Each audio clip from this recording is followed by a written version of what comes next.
Hello. Good afternoon, everyone. I, Dr. Sarita, Coordinator IIC Cell, extended a warm welcome to our valued speaker and all the dignitaries on the behalf of IMT College of Science and Technology to this session on my motivational session by successful innovators. First and foremost, I welcome our esteemed guest, Mr. Amit Kumar, data scientist from Nihis Software Solutions.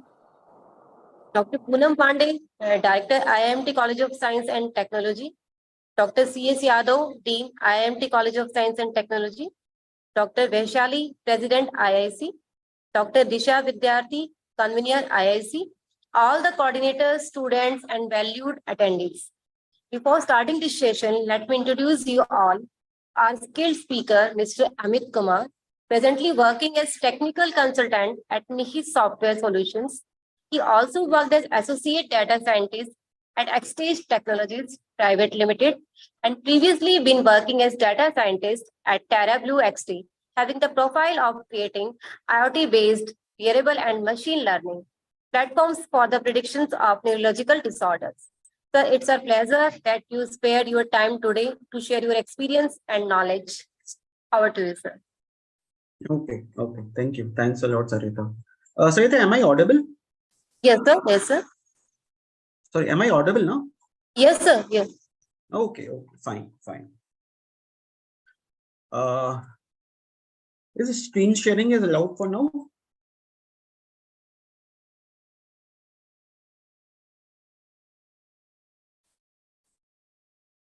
Okay. Thank you.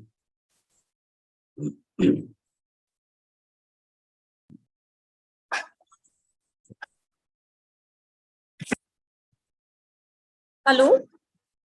Hello. Yes. My screen is visible. Hello. Is my screen is visible? Yes, sir. Yes, sir. It is visible. Okay. Thanks, Sarita. So good afternoon, all of you. So my today's agenda, I will be covering these topics. First, I will share something about my experience and education, and then my story as a data scientist, and how I begin, how I came to know about machine learning, and how I made my choice to take it as my career option.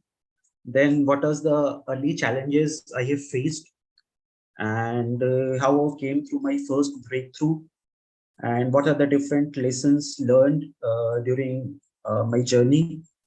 And then I will share something about my success and achievement, and then I will give a few advice to my aspiring innovators, and finally I will be available for a question and answer session. So this is what I have worked in the different clients and companies I have worked upon. Starting from the very beginning, I have worked in TerraView XT. That was my first experience. That was healthcare domain. And after that, I switched into Xstage Technologies Private Limited, where I worked for a client called Oliver Wyman. And then I switched to Nihis Software Solutions, in which I work for the client called that is Airtel Payment Banks. That is again in the banking domain. So I want to share some of my projects which I worked over there, so that I can set a context to take it from there. So in TerraView XT, which is a healthcare domain, I had opportunity to work on a wristwatch device project, which is aimed at predicting the epileptic attacks before they occur. And that device was designed to provide an early warning for the individuals with epilepsy, and enabling them to make the medication or seek medical assistance promptly. And also this project involved the development of machine learning algorithm and data analysis technique to detect early sign of epileptic episodes in a patient. And by using data from the wristwatch, we could predict these attacks, potentially saving lives and improving the quality of those persons who are living with epilepsy. So this was my first project of machine learning. Then I switched my company to X-Space Technologies Private Limited, where my client was Oliver Wyman. It is an American-based bank. And there I have worked on credit risk modeling. You must be heard about when people apply for loan, your loan got rejected or accepted depending upon the credit score of a customer or business. So this is what I have done there. So during my tenure at Oliver Wyman, my role was basically centered around the credit risk modeling. And the core of this project revolved around extracting real-time data from the credit bureaus. And we then process and transform these data, extracting multiple features from the variables and merging them with macroeconomic variables also. And this comprehensive data set was used to build the predictive models, particularly, I would say, logistic regression, to access the probability of default. And this model was, I mean to say, instrumental in making critical decisions regarding whether to grant loan to the customer or not. And it helped in risk assessment also, determining the, I mean to say, credit worthiness of the individual or businesses. So this was my second project. And in Airtel Payment Bank, I was involved in a project that was comprised of real-time fraud detection. You must have about any transactions made against some customers, and that was fraud. And they just go to the bank and just made a complaint, and in most of the cases their money returns on, and in some of the cases won't be. So to overcome these kind of scenarios, so in this project my responsibility included the working on risk detection and real-time fraud detection for transactions. And this entailed developing systems that could detect and flag potentially fraudulent transactions as they occurred. And the primary goal was to protect the company and its customer by identifying suspicious activities in real time and taking appropriate actions. Such as appropriate actions can be like freezing of accounts or freezing of transactions when they fall into the category of fraud. So this role required a deep understanding of data analysis, pattern recognition, and machine learning to swiftly respond to the potential threats. So these are some of the projects which I have worked upon in my previous experiences in these companies. So coming to next, my education, basically I'm not from the computer background. I have done my BTech from JV Pant University in mechanical engineering, and my master's again in mechanical engineering from Delhi College of Engineering. And after that, I have a very wide range of experience in teaching, and I have around 7 to 8 years of experience in teaching in the private colleges in Delhi NCR only. And after that, I have switched my career towards this machine learning and artificial intelligence. For that, I have done PG diploma in data science from IIIT Bangalore, and I have completed my master's in data science from Liverpool John Moore University, that is in UK. So this was my educational background. So starting from here, what compelled me to take the decisions of my switching my career from a very good field, that is the teaching, from towards the data science or machine learning. So from here, I would say I will begin my story. That is the beginning. And as we all know, every beginning has a story behind it. And so my story starts in the late 2019 and early 2020, uh, where I found myself at the crossroads in my career. And it was a time, if you remember, when traditional engineering branches like mechanical, electrical, and civil were grappling with the harsh reality of a job market that offered limited opportunity and a declining interest among the students in the engineering colleges for these branches. And educational institutions were feeling also feeling the impact of this trend. And the management had to take some tough decisions due to financial challenges. Moreover, the COVID-19 pandemic was also rapidly spreading, resulting into the closure of too many schools and colleges. So, in the mid of these challenging circumstances, I would say I have made this decision, and it was during this period that I choose to move to a new journey into the field of data science. And I enrolled in a degree program offered by IIIT Bangalore. And this decision, I think, marked the beginning of my transformation and set me on a path of learning and growth in the exciting world of this data science. And it was a response to the changing landscape of the job market. And I think uh, I mean to say, evolving needs of the industry also. And so my story of resilience, I would say adaptation, and the pursuit of new opportunity commenced during these turbulent times. So this is the background behind the beginning of my journey in the field of data science. So, I mean, yeah, it is okay. The teaching industry was not going very good at that time for the traditional branches, for the core branches. But there is something behind the scene that compelled you to take some decisions. So, uh,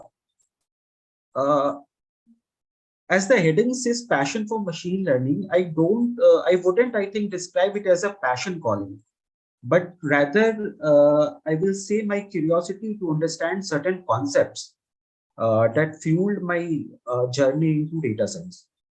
And I would like to share two key experiences that influenced my decision to pursue a career in this field. First is very familiar, as this is also educational institution.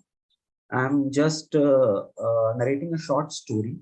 Firstly, during my time as a teacher at an engineering college, a significant moment occurred before a sessional examination.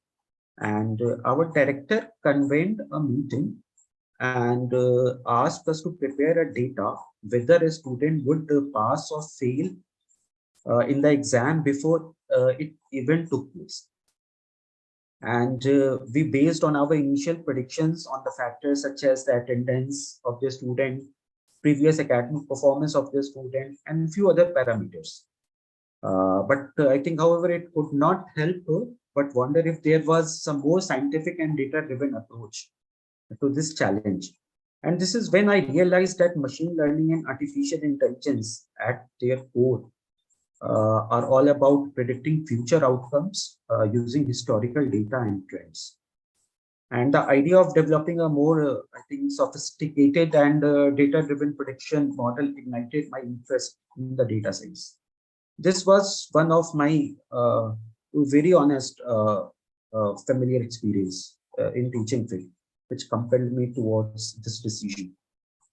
And secondly, as a cricket enthusiast, I regularly observe Google's dynamic prediction for winning probability of cricket teams before and during matches. I used to see the Google prediction. Say, for example, tomorrow is the India-Pakistan match. So Google will predict what is the chances of probability of India winning, what is the probability of Pakistan winning. And these prediction evolved with every ball bowled, every run scored, and wicket taken, and other game-changing events. And it was very fascinating to witness how the probability shifted in real time. And I soon recognized that this was also powered by machine learning algorithms working behind the scene. Say, for example, in cricket, we have lots of things.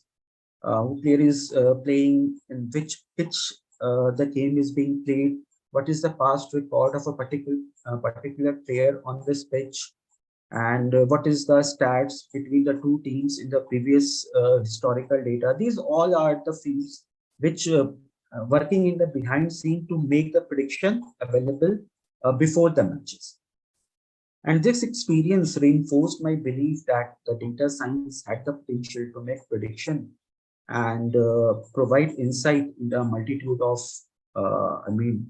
domain, including the one which I was passionate about. And in all honesty, it was these two eye-opening experiences that drove me to make the decision to pursue a career in data science. And I mean, they highlighted the incredible potential of the data-driven decision making and the role machine learning and AI play in the transforming how we analyze and predict outcomes in various fields. And so these decisions experiences and fueled my inquisitive behavior and ultimately set me on the path to become a data scientist or a data science professional, I would say. So this was the two of the things how I started and what compelled me to choose this thing as my career option. But everything comes with a challenge. There is nothing like it's very easy and you can do it. It comes with a challenges, everything, and so is a data science. And in slides, I have these are the three major challenges which I have faced. First of all, I had no coding background when I embarked my journey into data science, and it was, I think, a significant obstacle that I had to overcome. And moreover, I found myself in my 30s, and a nagging question loomed large into my mind that would the industry even accept me after completing my degree in data science or not? And I think it was a genuine concern that I grappled with, as age can sometimes be a barrier to entry in the certain industry. And the third challenge, and I think perhaps the most daunting one, was the realization that I would be competing with those individuals who were already established in the industry. And they were pursuing this course not as a beginner like me, but as a means of enhancing their existing skills. And each day during my course, I'm saying I encountered various challenges, and I mean to say I had to tackle them mostly on my own. I often had to reach out the community for help or figure out things independently, and obviously without the luxury of ready-made solution or any extensive support, I would say. But soon I came to understand that everyone faces a set of hurdles on their journey to achieve something worthwhile. And these challenges I faced, I would say, were part of the process, I think. And they require determination and the willingness to learn from both successes and failures. And this journey wasn't easy, but it was through overcoming these obstacles, and I ultimately succeeded, I would say.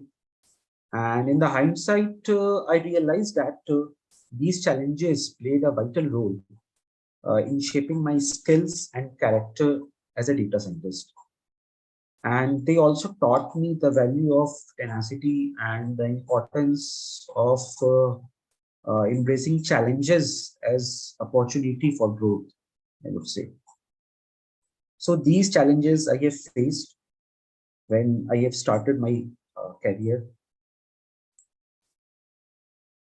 Yeah, my first breakthrough. This is always a special one when you worked hard for to achieve anything, and you go through various interviews, and finally you got a, a letter. I think that experience is also a special one, and for me, this was not others. So, as I approach to the conclusion of my data science course, my teachers offered some valuable advice to me that they recommended that I should pursue an internship before diving into the job market. And I think their suggestion was to look for an internship that provided compensation, that is paid internship, not an internship in which the candidate is not paid. And it was, I think, a wise recommendation as it allowed me to gain some practical experience and learn how the data science app operates in the corporate world. And so I heeded their advice and began applying for internship. And fortunately, I managed to secure one. And I think this marked my initial entry into the corporate world. And however, I soon realized one thing more, that working in a corporate environment presented a different set of challenges uh, compared to my academic studies. Because earlier I was into a teaching field and corporate world is quite different.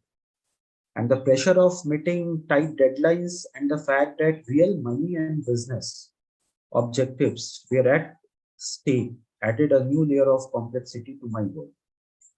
And in this corporate world, I think there is a constant demand for results, and it's essential to deliver on time.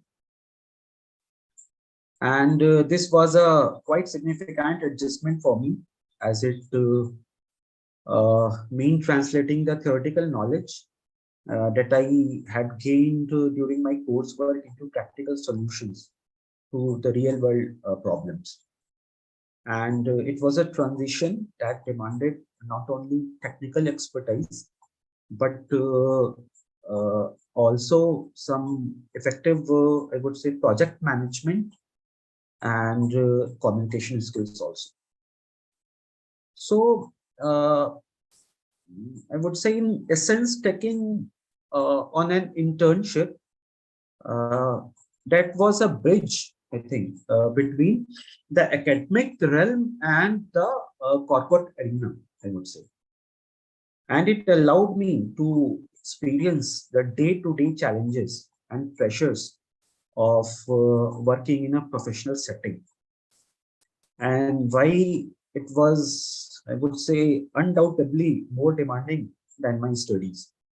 And it was an invaluable experiences that provided me with the skills, insights, and confidence also to step into the job market as a competent data scientist. So this is how I got my first breakthrough. Okay, what the different lesson learned during my, I mean to say, professional study experiences and past experiences. So in this, I would say experience a mid-career crisis. I think it is a very natural and prevalent phenomena in our rapidly evolving society, or we can say rapidly evolving industry, working industry. And in this age of, I think, continuous technological advancement and shifting job market, the career once we thought were secure can suddenly become unstable, just like it happened to me. Is I have choose the uh, education as my career, teaching in my career, and at a point of time, which I was thinking that it is suitable and secure also, and suddenly it becomes unstable at that period of time. So it happens. It is a very natural phenomenon. And to thrive in this era of change, we must embrace the concept of lifelong learning. This is the first thing which I have learned. And life, so because lifelong learning, I think, is the acknowledgement that our education and skill development don't end with formal degrees or initial training. Instead, it is a commitment to continuously acquire new knowledge, new skills, and expertise throughout our lives.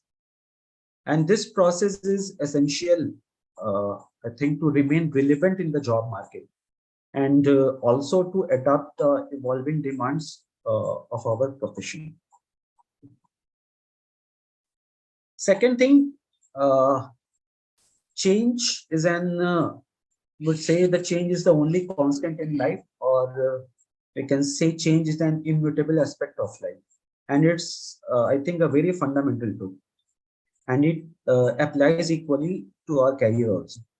And resisting changes or becoming rigid in our approach can be detrimental, I think. So instead, we should be open to positive changes, which often involve embracing new technologies, new techniques, and methods, and being flexible and adaptive, I think, to the evolving needs of our industry is very essential to not only surviving but also thriving in a dynamic and this competitive environment. So, so, so in essence, to the key to overcoming mid-career crisis and staying relevant is to commit to lifelong learning and to accept the change as a constant, and to actively pursue positive changes that align with the demand of our field. This approach, I think, ensures that uh, due to these approaches, we remain, I think, agile, adaptable, and very much well equipped to face the challenges and opportunity that come our way. So these things which I have learned uh, from my past experiences. So coming to next, my successes and achievement. So for me, I would say the success is what you are doing in your job. You are happy with that or not? What you do in your job should make you feel of satisfaction. And if this will be the case, I think the person is contributing something to the society. That is what the definition of success to me. And achievements, I would say I don't have that much as I'm still a very new into this field. But recently, I have published a paper in the field of NLP, that is the natural language processing, by building a conversational question answering machine, and it got published in IEEE. And I will say a few words for this paper. If you have heard about question answering machine ever, it is made up of large language models, and I have looked or used the technical articles present on the internet, where the questions tend to be more convoluted, and I would say whether the model will would need to search for most semantic and logical answer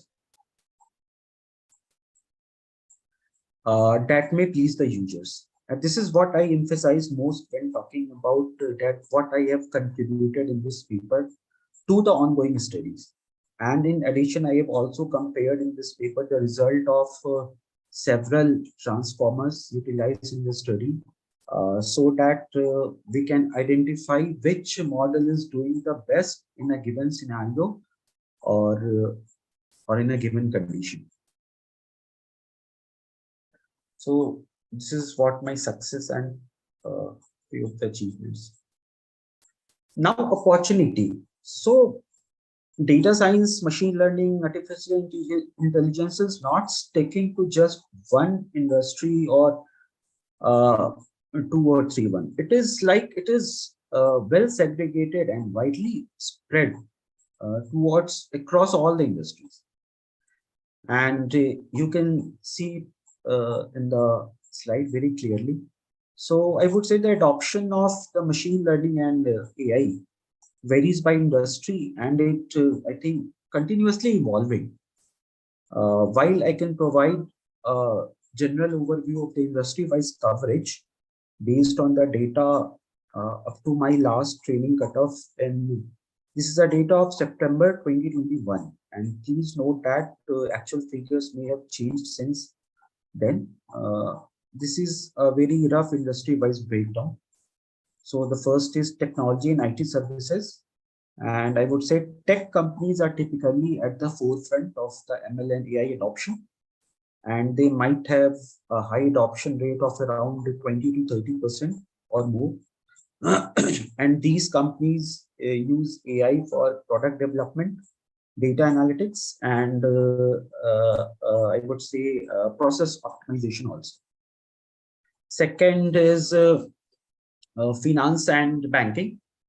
And the finance sector uh, has been a strong adopter of AI, and I would say roughly 15 to 20% of their operations involving AI and ML, and used for risk assessment, fraud detection, and also algorithmic trading. Third, I will switch to healthcare and life sciences, and the healthcare industry has been seen I mean, substantial growth in AI and ML adoption, and around 15 to 20% AI is used for disease diagnosis and drug discovery and patient care optimization. Next, coming to retail and e-commerce, retail companies leverages ML and AI for around 10 to 15% of their operations, I would say, and they use AI for personalization, supply chain optimization, and also I would say demand forecast. Then coming to manufacturing, so AI and ML have made inroads into manufacturing with about 10 to 15% adoption, and this is mainly for in manufacturing. It is mainly for, I would say, predictive maintenance, quality control, and process optimization.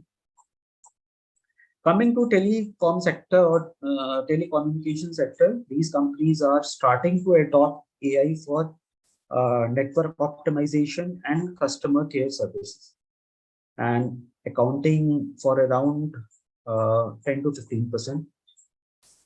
Then automotive industry uses AI and ML for autonomous vehicle safety features and manufacturing process optimization with a roughly about 10% adoption rate. Then coming to energy and utilities, at it is very low number, that is around 5 to 10% of the industry's operation involve AI for predictive maintenance, again grid optimization, it is a power grid optimization, and energy consumption analysis. Then in agriculture is seeing an increased adoption of ML and AI around 5 to 10% for precision agriculture, crop monitoring, and also the yield prediction. What is the yearly yield? For that prediction, ML and AI is used in agriculture sector. And finally, coming to education, AI is employed for around again 5 to 10% of the operations, often for personalized learning and administrative tasks. And please keep in mind that these figures are approximate and may have evolved since my last update. And the adoption, I would say, adoption of AI and ML can also be influenced by factors such as regulatory environment, data availability also, and the cultural acceptance is the very vital one. And additionally, some industry might be experiencing accelerated adoption due to technological advancement and the demand of automation uh, and data-driven decision making. So these are the various opportunities. So the aspiring innovators shouldn't think that it is only restricted to, I mean, technology and IT services. You can see it is widely spread into the finance, healthcare, retail, manufacturing, telecom, energies, agriculture, education also. So you will see machine learning in each and every aspects of your life and industry also. So I would like to uh, some advice to the aspiring innovators and aspiring candidates who are willing to take their career option in the machine learning and data science or AI.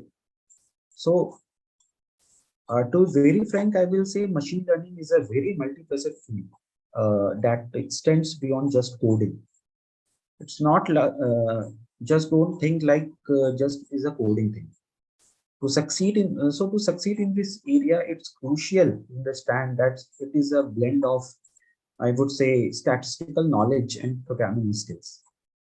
And here I will elaborate a few of the points which I have covered in this slide. First is the statistical knowledge. So machine learning, I would say, it is a fundamentally rooted in statistics.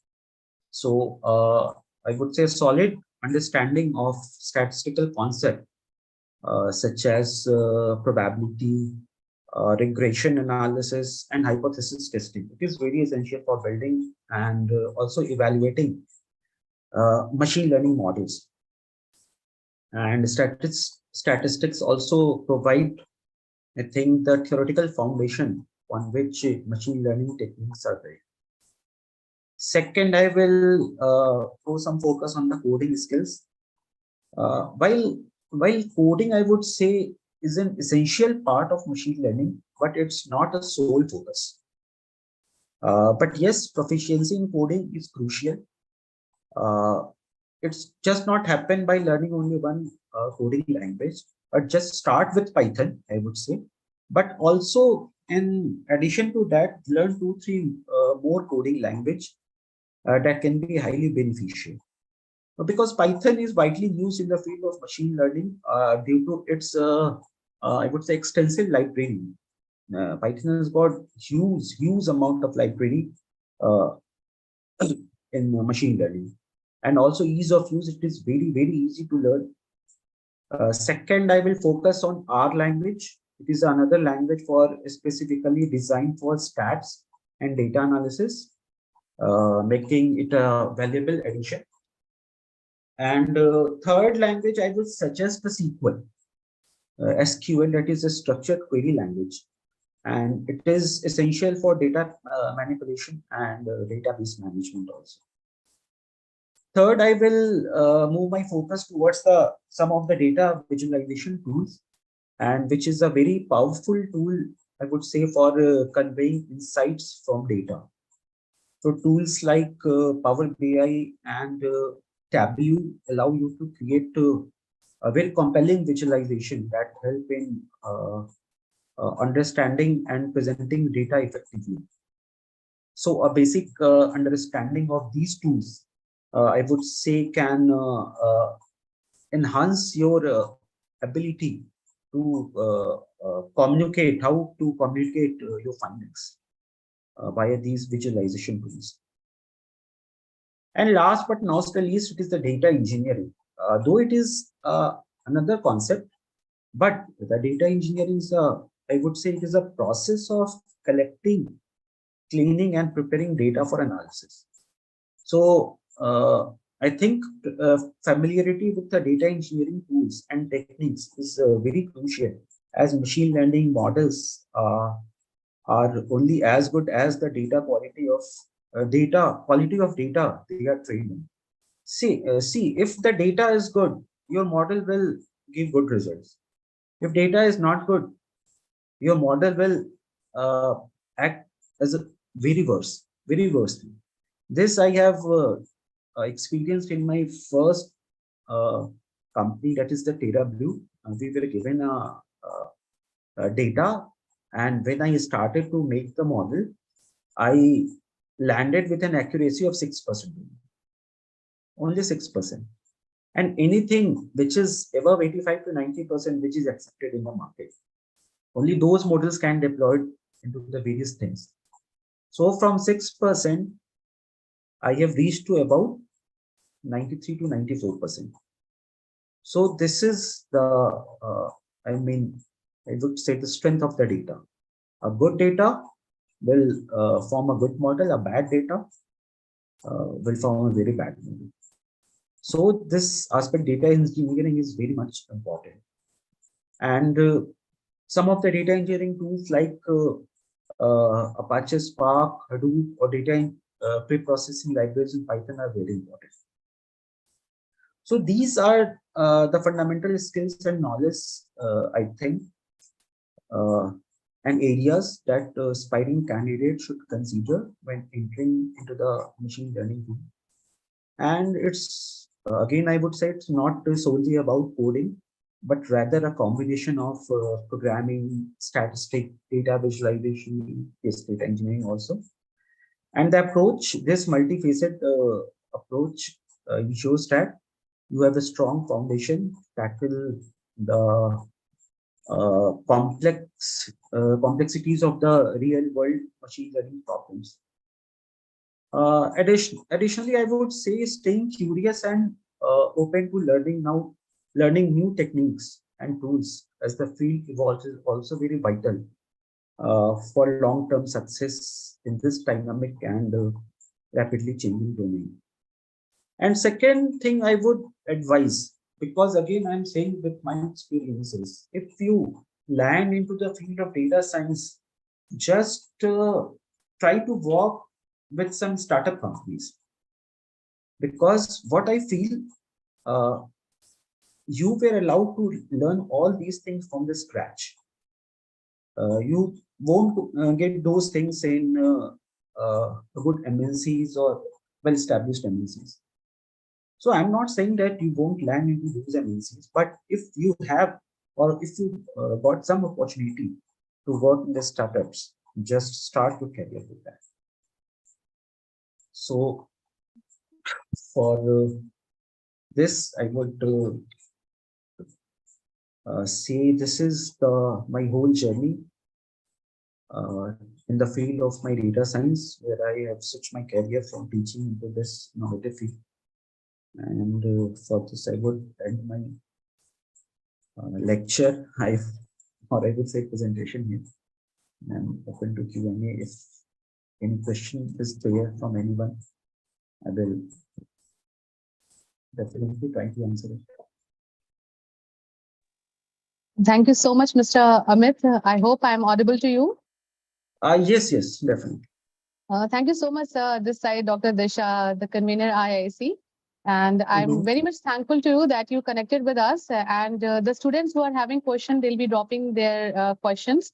They are live streaming. Your session is being live streamed with them. Whenever we are having all the compiled questions, we'll deliver it to you for the further communication. But for now, I would like to extend a heartfelt thanks to you. Like you elaborated it in a very justified manner, I would say that this whole session of my motivational story and the motivational session of being the successful innovator, the examples you quoted were really inspiring. And one thing which you mentioned for the young learners, that the only constant thing in life is change, and we need to keep on learning and changing, because it doesn't stop with the professional degrees and the courses which they undergo. So definitely, and the examples, I think it was very fascinating to learn that you worked on the project in which you have to predict the epileptic attacks before they occur. So this is very helpful, and there we can really visualize that how machine learning or the data science thing, or the thing which you dealt with, the probability, turning the probability into the reality in the like cricket matches, how you can predict certain things. Yes. And this is one really interesting field of data science, machine learning, all the artificial intelligence specifically. So thank you so much, sir. Now I would give it over to our coordinator, Dr. Sarita Dalal, for the next proceedings. Over to you, Sarita ma'am. Thank you, sir. Thank you so much to give some of your precious time for us today. And this session was very informative and useful for all of us. I hope all our students have learned a lot from this motivational session. Thank you so much again, sir. Now, I Thanks, would like Sarita. to invite Dr. C.S. Yadav, Dean, IMT College of Science and Technology. Over to you, sir. Thank you, ma'am, inviting me for giving vote of thanks. A very good afternoon to all of you. It gives me immense pleasure to deliver the vote of thanks for this event to all dignitaries participated here. First of all, on behalf of my college, I give a really heartfelt thanks to our chief guest, Mr. Amit Kumar, data scientist, Nahi Software Solution, who despite his busy schedule, has found time to honor this program. Respected speaker, sir, has enlightened us session on my story motivational session by successful innovators. I would like to thank Director, IMT College of Science and Technology, Dr. Poonam Pandey, and state support for this program to become successful. My heartfelt thanks to IC President, IIC Convener, IIC Coordinator, faculty member, staff member, and digital team for their valuable contribution, guidance, and support in all our efforts. I thank all the distinguished participants for giving their valuable time and cooperation to make this IIC session a grand successful. Last but not least, I thank you all for your cooperation in making this session resounding success. Once again, I thank you all for your attention. Thank you so much. Thank you so much, Mr. Amit, for connecting with us, and hope to see you soon next time in future with some more motivational sessions from your side. And it was really interesting and inspiring, and I'm really thrilled that our student must have gone through a lot of learning procedures through your session. So thank you once again, and hope to connect you soon in future. Thank you, sir.